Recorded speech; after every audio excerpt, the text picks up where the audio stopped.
नमस्कार दोस्तों, एक बार फिर से आपका दिल से स्वागत है हमारे चैनल कहानी सीकर पर। उम्मीद करती हूँ आपको ये प्रस्तुति पसंद आएगी। तो चलिए आज की कहानी को हम शुरू करते हैं। एक बार देवर्षि नारद के मन में यह अभिमान पैदा हो गया कि वे ही भगवान विष्णु के सबसे बड़े भक्त हैं। वे सोचने लगे, मैं रात दिन भगवान विष्णु का गुणगान करता हूँ, फिर इस संसार में मुझसे बड़ा भक्त और कौन हो सकता है। किंतु पता नहीं श्री हरि मुझे ऐसा समझते हैं या नहीं। यह विचार कर नारद भगवान विष्णु के क्षीर सागर में पहुंचे और उन्हें प्रणाम किया। विष्णु जी बोले, आओ नारद, कैसे आना हुआ। नारद बोले, भगवान मैं आपसे एक बात पूछने आया हूँ। भगवान विष्णु बोले, मैं तुम्हारे मन की बात जानता हूँ नारद, फिर भी मैं तुम्हारे मुंह से सुनना चाहता हूँ। नारद ने कहा, हे देव, मैं जीवन भर आपका गुणगान करता रहा हूँ। पल पल हर क्षण मुझे बस आपका ही ध्यान रहता है। आप मुझे यह बताइए कि क्या मुझसे भी बड़ा कोई अन्य भक्त है संसार में आपका। भगवान विष्णु समझ तो पहले ही गए थे कि नारद को अपनी भक्ति पर अभिमान पैदा हो गया है, किंतु अपने मन की बात छुपाकर वे बोले, नारद, इस प्रश्न के लिए तुम्हें मेरे साथ मृत्यु लोक चलना पड़ेगा। नारद बोले, ठीक है भगवान, मैं मृत्यु लोक चलने के लिए तैयार हूँ। भगवान विष्णु नारद को लेकर मृत्यु लोक चल पड़े। धरती पर पहुंचकर दोनों ने किसान का वेश धारण किया और एक गांव के किनारे बड़ी एक झोपड़ी में चल पड़े। विष्णु बोले, नारद, मेरा एक बहुत बड़ा भक्त यहाँ इस कुटिया में रहता है।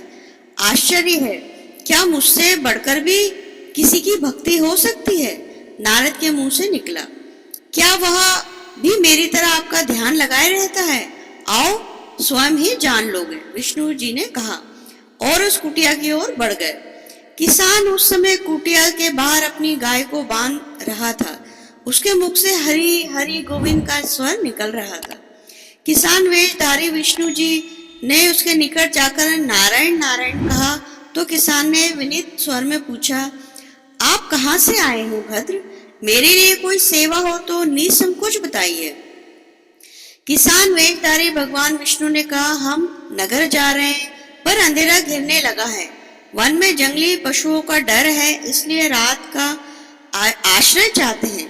किसान ने प्रसन्न भाव से कहा, मेरी कुटिया में आपका स्वागत है भद्र, और जो रूखा सूखा घर में है आपके लिए हाजिर है।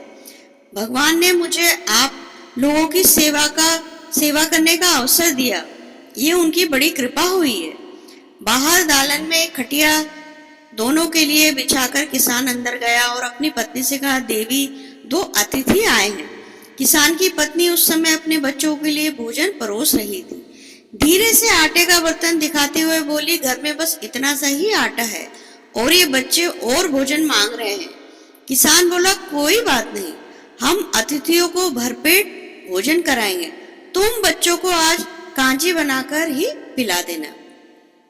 नारद और भगवान विष्णु ने उन दोनों का सारा वार्तालाप सुना, फिर भी परीक्षा के लिए भोजन की थाली पर बैठ गए। जब दोनों भरपेट भोजन कर चुके तो नारद जी सोचने लगे, यह सीधा साधा गृहस्थ भगवान का सबसे बड़ा भक्त कैसे हो सकता है। उधर श्री हरि ने किसान से और भोजन लाने की फरमाइश कर दी।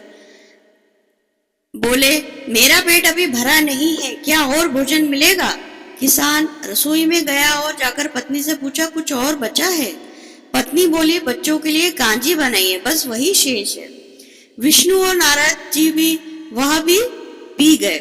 किसान और उसके परिवार को भूखे ही सोना पड़ा। भूखे बच्चे माँ का आंचल थामकर कह उठे, माँ, नींद नहीं आ रही है, मुझे बड़े जोर से भूख लगी है। पिताजी ने उन अतिथियों को कांजी भी क्यों पिला दी।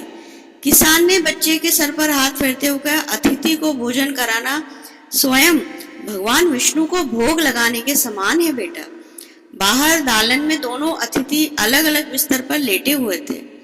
भगवान विष्णु ने कहा, तुमने सुना नारद, किसान और उसके परिवार को भोजन नहीं मिला, फिर भी वह मेरे ही गुण गा रहे हैं। नारद बोले, यहाँ तो कुछ भी नहीं, मैंने तो कई दिनों तक भूखे रहकर आपका स्मरण किया है।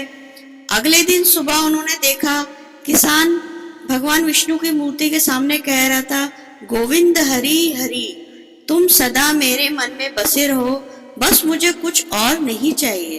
फिर दोनों अतिथियों से बोला, हरि की बड़ी कृपा है, वही जग का रखवाला है, प्रभु की दया से रात तो कोई कष्ट के बिना कट गई। जब तक आपका जी चाहे तब तक आप दोनों यहाँ रहें, मैं खेत पर जा रहा हूँ। किसान वेशधारी श्री हरि से हरि बोले, हम भी तुम्हारे साथ चलेंगे यदि तुम्हें कोई आपत्ति ना हो तो। नारद और भगवान विष्णु किसान के साथ उसके खेत पर गए। किसान बोला, यही है अपना खेत, अब मैं अपना काम करूंगा, गोविंद हरि हरि। नारद बोले, तुम तो सत्पुरुष हो, भगवान के बड़े भक्त हो, हर घड़ी उनका नाम रहते रहो। किसान बोला, अरे कहाँ, काम से जब भी थोड़ा सा समय मिलता है तभी उनका नाम लेता हूँ। नारद ने पूछा, कब कब मिलता है समय? किसान बोला, सुबह उठता हूँ तब, रात को सोता हूँ तब, और दिन में जब भी काम में समय मिल जाए। ओ समझा, नारद के मुंह से ऐसा निकला।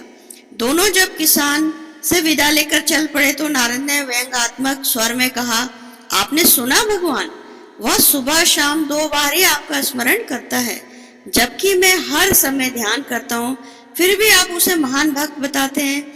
नारद की बात सुनकर श्री हरि चुप रहे, किंतु मन ही मन उन्होंने कारण भी जान जाओगे नारद, तुम्हें समझ आएगा। विष्णु जी ने एक कलश को तेल से लबालब भरकर नारद को दिया और बोले, नारद इसे अपने सिर पर रखकर बिना हाथ लगाए सामने वाली पहाड़ी तक ले चलो। ध्यान रहे इस कलश से में रखे तेल की एक भी बूंद जमीन पर गिरने ना पाए। नारद बोले, यह कार्य सहज तो नहीं। यह कहकर नारद ने कलश सिर पर रख लिया और पहाड़ी की ओर चल दिए। नारद पहाड़ी तक गए और लौट कर आए। भगवान विष्णु बोले, लौट आए नारद, ठीक है, अब यह बताओ कि इतनी दूरी जाने और आने में तुमने कितनी बार मेरा स्मरण किया? नारद बोले, एक बार भी नहीं भगवान। करता भी कैसे? मेरा सारा ध्यान तो तेल और कलश की ओर लगा हुआ था। श्री हरि बोले, तब तुम ही सोचो, वह किसान दिन भर कठिन परिश्रम करता है, फिर भी 2-4 बार मेरा स्मरण जरूर करता है, और तुम एक भी बार मेरा स्मरण नहीं कर पाए। विष्णु जी की बात सुनकर नारद के अंतर चक्षु खुल गए। वह श्री हरि के चरणों में गिरकर बोले, मान गया प्रभु, जो संसार के झंझटों में रहकर भी आपका स्मरण करते हैं, वे ही आपके सबसे बड़े परम भक्त हैं, सच्चे भक्त हैं। दोस्तों, अगर आपको हमारी ये प्रस्तुति पसंद आई हो तो हमें कमेंट करना ना भूलें, लाइक और शेयर करें, और हमारे चैनल पर आप पहली बार आए तो चैनल को सब्सक्राइब अवश्य करें। अब मैं आपको मिलूंगी एक और नई प्रस्तुति के साथ, तब तक के लिए धन्यवाद।